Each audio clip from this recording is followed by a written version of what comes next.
Yo les bros, bienvenue sur Spatule Bro, je suis le chef et on se retrouve pour la dernière review One Piece avant un petit moment. On va parler du chapitre 1111, donc que des 1. C'est un peu stylé. Vivement le chapitre 7777 qui n'arrivera sans doute jamais, mais ça pourrait être stylé. Ouais, tu te rends compte, on part pour 25 ans de plus, au moins, voire plus même en fait. Ça veut dire que One Piece a duré 200 ans, ça va être compliqué. Bref, ce chapitre 1111, qui je le rappelle, est disponible légalement, gratuitement et en français sur l'application de la Shueisha Manga Plus, ainsi que sur le site de Glénat, Glénamax. Comme d'habitude, bien évidemment, nos placements produits, c'est ce que j'aime signaler, qu'il y a une offre légale, il faut en profiter, il faut la faire vivre. Voilà. Bref. Oui, donc, je disais donc, dernier chapitre avant un petit moment, parce que Eiichiro Oda a décidé de partir en pause pendant au moins 3 semaines. D'ailleurs, il a communiqué là-dessus, hein, une décision prise suite à la disparition regrettable, bien sûr, d'Akira Toriyama, et s'est dit, bon, il est peut-être temps que je me focus un peu plus sur ma santé, donc vas-y, je prends 3 semaines de vacances. Et franchement, ben on comprend. Bon, déjà il y a le côté très certainement de le poids du deuil, très certainement. Et puis aussi, ça commence à cogiter. Il y avait déjà eu ce premier choc à l'époque de la disparition de Kentaro Miura, où là l'industrie du manga a commencé à dire oula, on va faire attention à nos auteurs quand même, parce que s'ils calanchent avant la fin de leur manga, ça va nous foutre dans la merde. Et puis surtout, bon, le but quand même, le plus important, c'est qu'ils restent en bonne santé. Hein. Évidemment, c'est pas forcément qu'ils finissent leur série ou pas. J'aurais préféré que Miura, il arrive, il fait, non, bah, j'arrête Berserk parce que je peux plus, plutôt que qu'il clams, et pareil pour Toriyama. Toriyama n'est pas mort de trop travailler, j'imagine, mais quand même. Donc là, le Oda, il est pas en très bonne santé depuis quelques années, c'est pas la première fois qu'il fait une pause, de plus ou moins longue durée, pour se requinquer, et tant mieux, s'il peut même prendre 3 mois, moi ça me dérange pas. Je fais pas des vidéos que sur One Piece, donc ça va. Par contre, il y en a, ils vont être au chômage technique. Mais, je leur saute pas, hein, bien sûr. Mais voilà, il faut vraiment qu'ils prennent soin de sa santé, parce que mangaka, ça fait rêver d'un autre côté, parce que tu laisses ta marque dans l'histoire, bien sûr, mais c'est énormément de sacrifices, notamment point de vue santé. Hein, donc, qu'il se repose. Il le mérite, 25 ans de game, il a le droit de se prendre une petite pause de temps en temps. Hein, regarde Togashi, il prend des pauses de plusieurs années, donc on est toujours présent quand ça sort, donc il n'y a pas de raison qu'on n'attende pas Oda. Voilà. Bon, surtout qu'il nous laisse... Il est quand même un peu vicelard, il nous laisse sur un putain de cliffhanger, en mode vas-y tiens, on se revoit dans un mois. Ça fout le seum. Bon, je pense qu'il a quand même quelques chapitres d'avance, hein. Mais tu te dis, ah le bâtard. T'as raison, hein, prends des vacances, mais t'as un bâtard. T'aurais pu nous finir sur un chapitre Osef. Non, tu finis sur le truc, ça fait 125 chapitres qu'on attend que le truc arrive, et là, en fait, ça va arriver, mais dans 3 semaines. Tu fais, ah, salaud. Donc c'est un petit peu rigolo. Bref, donc maintenant je vais attaquer la revue de l'épisode, pardon. Oui. Donc dans ce chapitre, on nous dévoile un petit peu plus encore les capacités des membres du Gorosei, notamment celui qui se transforme en espèce de phénix. Là j'ai oublié son nom, je crois que c'est Mars, lui, je crois, si je dis pas de conneries. Qui réussit à passer au travers de la barrière de Vegapunk. Alors on comprend pas trop quand il fonce dedans, on voit que ça explose. Et il est de l'autre côté intact. Alors, est-ce qu'il s'est fait démolir par la barrière et du coup, il s'est réincarné, enfin, il s'est régénéré de l'autre côté? Ça, on sait pas trop. D'ailleurs, le découpage dans ce chapitre est un peu brouillon, encore une fois, hein. C'est un peu dommage. Sauf sur les scènes où Luffy se bat, ça va, mais les scènes autour, même quand Jinbei va chercher Zoro, tu te dis, bah attends, l'enchaînement des cases est un peu chelou. Faut vraiment s'arrêter, regarder chaque case comme ça, bien scanner la page pour comprendre ce qui se passe. Le truc avec l'oiseau, pareil, t'es obligé de bien scanner, et tout d'un coup il est là, quoi. Tu dis, mais il sort d'où ce bâtard? En fait non, il apparaît, il est là, et puis c'est tout. Donc, le truc réussit à passer dans la barrière de Vegapunk, donc on se dit, oula, là, l'équipe B, on va l'appeler, où il y a Nami, Usopp et tout ça, ils sont un petit peu en danger pour le coup. Jinbei rattrape enfin Zoro. Ça fait combien de chapitres qu'il est parti lui courir après, ce bâtard? Je sais que t'es gros, mais cours plus vite, quoi. Ça veut dire, à bout d'un moment, c'est bon.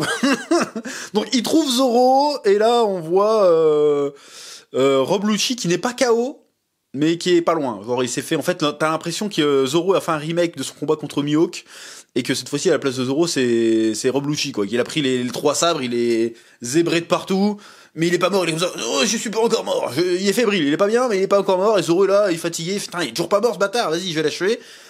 Et là... Jinbei fait non, c'est bon, t'as gagné ton combat là, dégage, vas-y, moi je lui mets un coup de karaté dans sa gueule à celui-là, et puis viens, on se casse. Et dans la scène d'après, tu vois même pas Rob Lucci se relever, l'oiseau est au-dessus de sa gueule, j'ai fait quoi? Mais d'où il sort? Il est direct sur Rob Lucci, il fait allez Rob Lucci du Cyberfall 0 là, vas-y, fais-moi un rapport. Et l'autre il lui dit tout, il poucave tout, il fait genre alors oui, alors il y a 85 gars de chez nous qui sont là-bas, la York elle est aussi dedans, les KO, mais par contre quand vous diguez tout le monde, essayez de pas éclater Kaku s'il vous plaît parce que c'est mon pote, c'est un agent dévoué, essayez de pas de le cramer, il fait ouais t'inquiète, garde la pêche, on va voir. Donc tu sais pas trop encore c'est quoi les capacités de cet oiseau, mais il y a danger. Il y a danger. Est-ce qu'il va réussir à les rattraper, les chapeaux de paille, avant qu'ils se cassent ou pas? Quoique c'est pas sa priorité. Donc je dis ça, c'est pas sa priorité. Sa priorité, lui, c'est de trouver d'où est émis la diffusion de Vegapunk. Donc lui, il essaye de trouver York pour dire, vas-y, d'où c'est diffusé, comme ça je vais tout détruire, et la diffusion ne se fera pas. Bon, ce serait quand même couillu, gonflé de la part d'Oda de nous teaser pendant je sais pas combien de chapitres. Ouais, il reste 10 minutes. Et là, en fait, il s'est passé que 4 minutes depuis le dernier chapitre. Non, 1 minute. Il s'est passé qu'une minute. Parce que le dernier chapitre, il disait il reste 7 minutes. Et là, Rob Lucci, il fait non, il reste 6 minutes. Donc là, tu nous refais les 5 minutes de Namek, bâtard. C'est ça que tu nous fais. Et donc là, il s'est passé que 1 minute entre le chapitre précédent et celui-ci. Est-ce qu'il va nous faire poireauter comme ça en mode non mais là il s'est passé qu'une minute, là il va nous faire à un moment donné, on va avoir un écran noir, la diffusion reprend dans 30 secondes et là il va se passer une dinguerie, on va pas avoir de diffusion. Il va oser faire ça? Franchement s'il fait ça c'est un ouf, mais pas dans le bon sens du terme. Ce serait du sadisme pur, tu peux pas faire ça. Donc j'espère qu'il va pas aller sur ce terrain là, parce que là c'est vraiment de la cruauté de faire ça. Donc j'espère qu'il va pas aller sur ce terrain là, mais quand même il nous laisse. C'est encore possible que la diffusion n'arrive pas à terme. C'est pas déconnant. Ce serait cruel de fou. Ce serait un move de bâtard vis-à-vis du lectorat, hein, je parle. Dans l'histoire, ça pourrait être intéressant, mais d'un point de vue du lectorat, ça serait un truc de bâtard. Ça serait un sale move de faire ça. Je pense que les gens seraient un peu vénères. Mais bon, ça peut pas arriver comme ça, donc il faut quand même ça fait partie du jeu, qu'on ait le suspense, c'est que ça réussisse ou pas. Je pense que ça va réussir, mais c'est pas impossible qu'ils nous fassent. En fait, non. Vous aurez pas plus d'infos sur le siècle oublié. Ou alors il va y avoir une connerie, genre Luffy qui va arriver, il va couper le truc lui-même. Non, je veux pas qu'on me spoil. Ça pourrait être stylé. On verra. Oui. Ce qui nous amène à Luffy et Dory et Brogy. J'espère que je me trompe pas de l'ordre. Je viens de dire le chapitre il y a 2 minutes. Hein. C'est Dory et Brogy, je crois. Qui font face aux 3 autres membres du Gorosei, les 4 autres, 3 autres, parce que le mec à cheval il est parti, je sais plus comment il s'appelle, Vénus.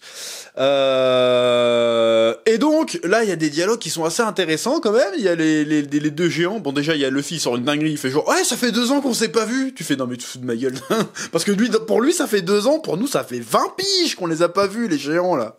Le décalage temporel est fou, il est fou.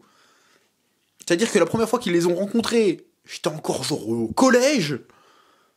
Là maintenant, 34 piges, je suis daron et tout ce que tu veux, et ça fait que 2 ans. Putain, pour la sortir celle-là, faut y aller. Mais bon bref, ça fait que 2 ans, donc déjà ça te fait marrer, parce que ça fait pas 2 ans du tout, mais pour lui ça fait 2 ans, donc ça c'est marrant, le décalage est rigolo. Et là, les géants, ils sortent une dinguerie qui passe tranquille. Bon, j'imagine que j'ai pas du tout vu de review ni de réaction autour du chapitre. Mais il sort, on a failli pas te reconnaître avec ton nouveau look, et l'autre il sort, et comment tu sais à quoi ressemble notre dieu? Et là tu lis la page tranquille, et puis tu fais attends, qu'est-ce qu'il vient de dire là? Tu reviens en arrière, et bon avec le téléphone, mais t'as compris? Tu fais quoi? Qu'est-ce qu'il vient de dire là? Donc là on a un indice de fou là, on se dit attends, le dieu des géants, le dieu d'Elbaf, ce serait Joy Boy.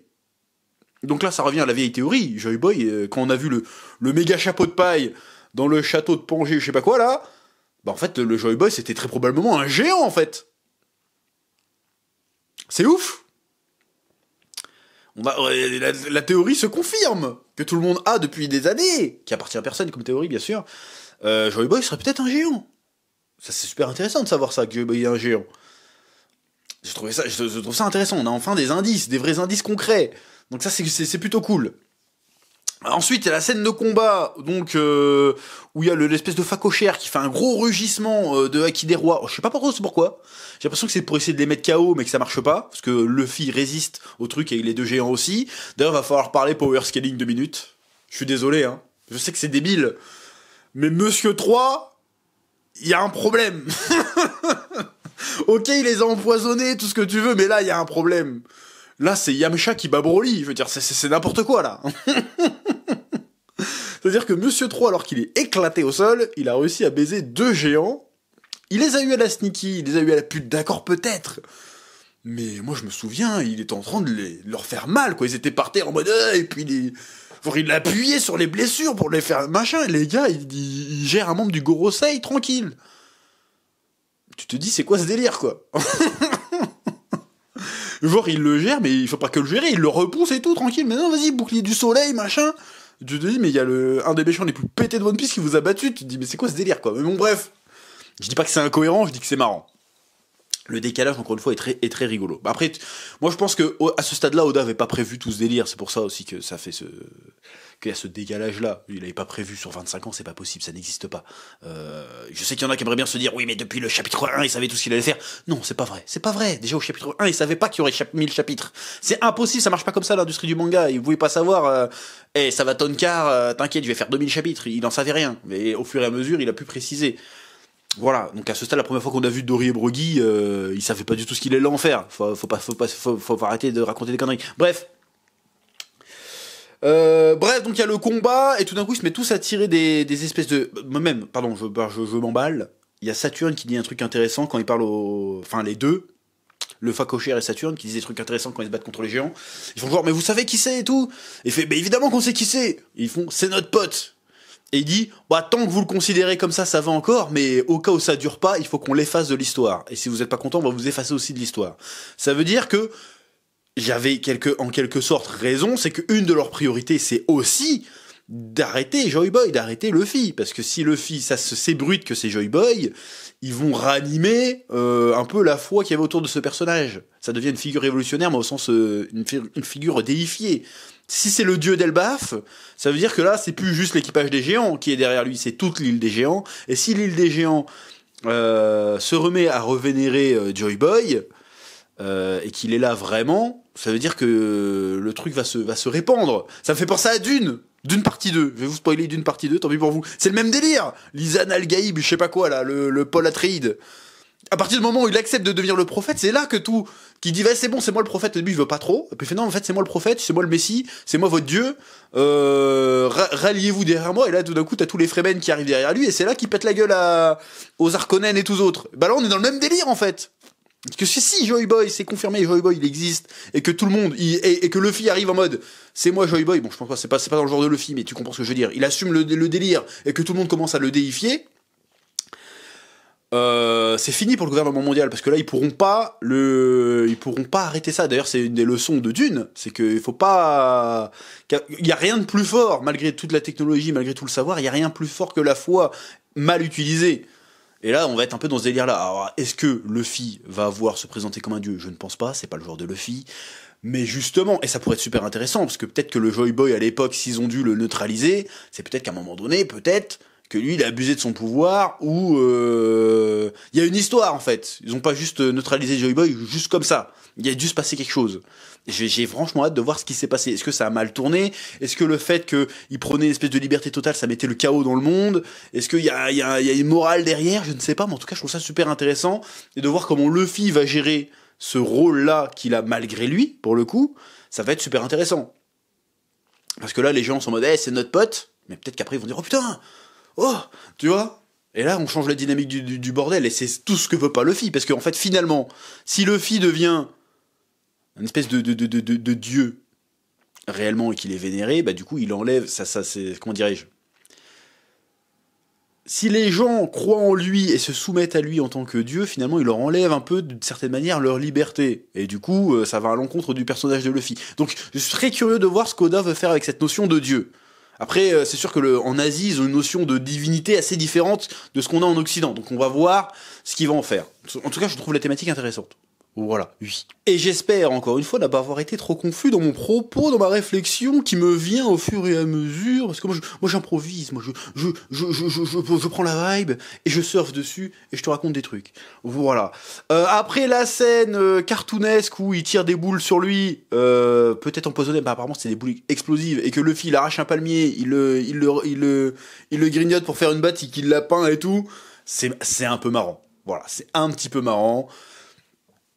Et ça donne des combats quand même épiques, parce que juste après derrière, ça fait des grosses explosions et tout de ouf. Alors certes, il y en a qui vont dire, et je le dis aussi, qu'il faudra quand même à un moment donné qu'on ait du Gear 5 un peu en mode sérieux pour ne pas, comment dirais-je, désenclencher un peu les situations de stress.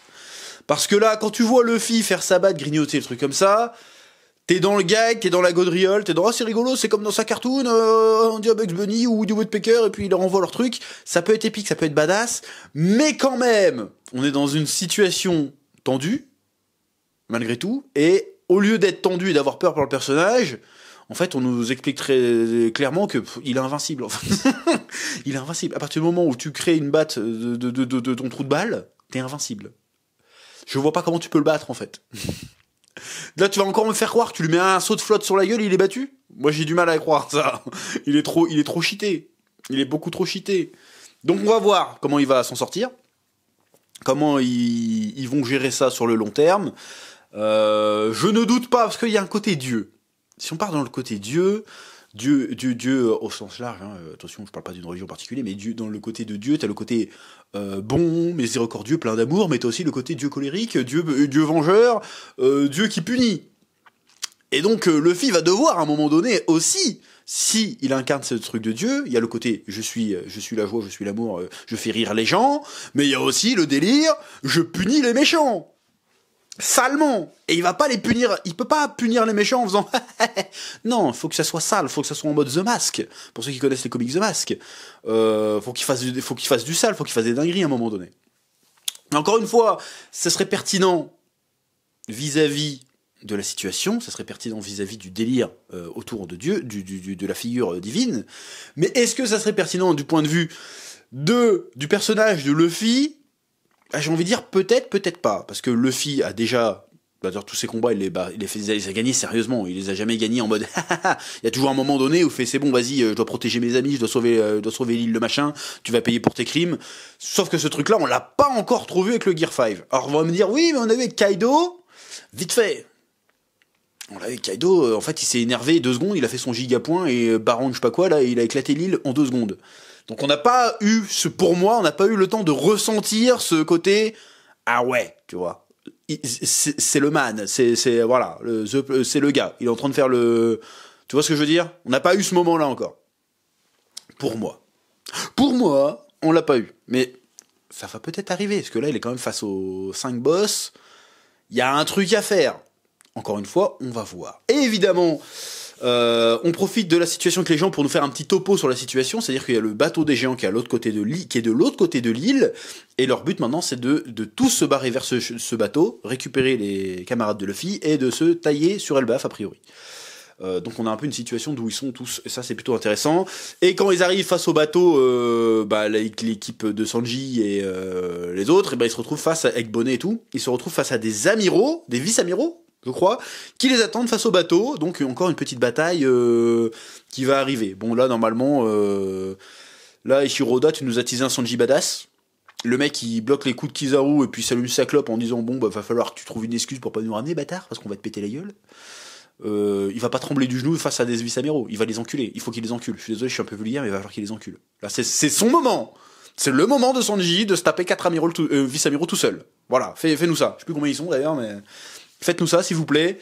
Et humiliez-les une dernière fois, et puis partez sur le bateau, et puis on n'en parle plus. Et, évidemment, le chapitre se termine sur, enfin, ce foutu robot qui enfin se pointe. Mais ça fait combien de chapitres qu'on l'a vu s'allumer ses yeux, là? Là, t'es sur Windows 2, le truc devait charger et tout. Donc, il se réveille, il est plus grand que les géants, apparemment. Il se balade au-dessus il va forcément tomber face au doyen.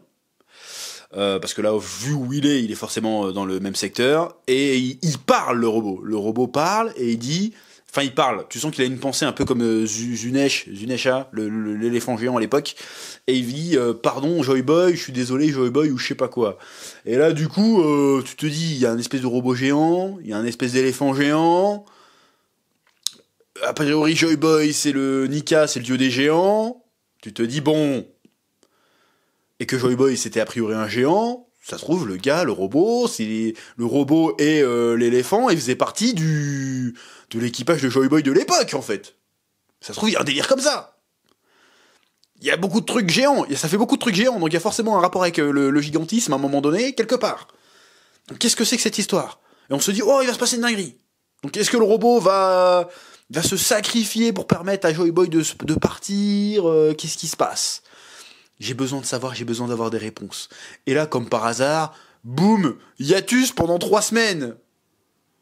Quelle cruauté, quelle cruauté. Mais en même temps, c'est ça qui rend le cliffhanger encore plus génial, c'est parce qu'on va devoir attendre pour la voir. En espérant que je me fasse pas spoiler sur les réseaux, comme les autres fois.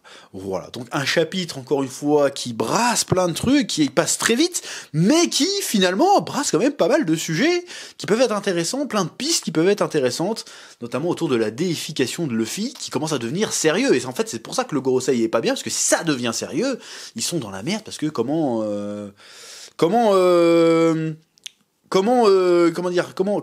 toper ça? Comment faire plus que la foi des gens? On a un espoir, même s'il est illusoire, comment tu peux faire plus que la foi des gens? C'est impossible. C'est impossible, en fait. Si les gens, ils se mettent à croire en Luffy, c'est terminé. Ils pourront pas leur enlever ça. Et c'est pour ça, d'ailleurs, que c'est très certainement qu'il y a cette histoire de siècle oublié, qu'ils ont pas le droit d'étudier une certaine période, parce que s'ils se remettent là-dedans et qu'ils se rendent compte que, en fait, il y a un dieu sur lequel on peut se reposer et qui peut nous guider vers la lumière, fuck le gouvernement, en fait. Donc encore une fois, ça brasse des sujets. Oda, il a beau dire qu'il fait One Piece en mode non, moi je vais juste raconter une histoire rigolote, pas sérieuse. Il brasse quand même pas mal de thématiques assez intéressantes et assez sérieuses au final. Mais il faudra qu'on en parle un jour de ça dans une vidéo entière. J'ai une théorie là-dessus, pourquoi il dit ça. Mais faudra faire ça. Bref, c'est à peu près tout ce que j'ai à dire pour ce chapitre 1111 qui, ma foi, a été très bien. Je vous laisse le soin de me dire ce que vous en avez pensé dans les commentaires, de mettre un petit pouce bleu, de vous abonner. Je vous dis à très bientôt sur Spatule Bro pour de nouvelles vidéos. Que la passion vous guide. Oui.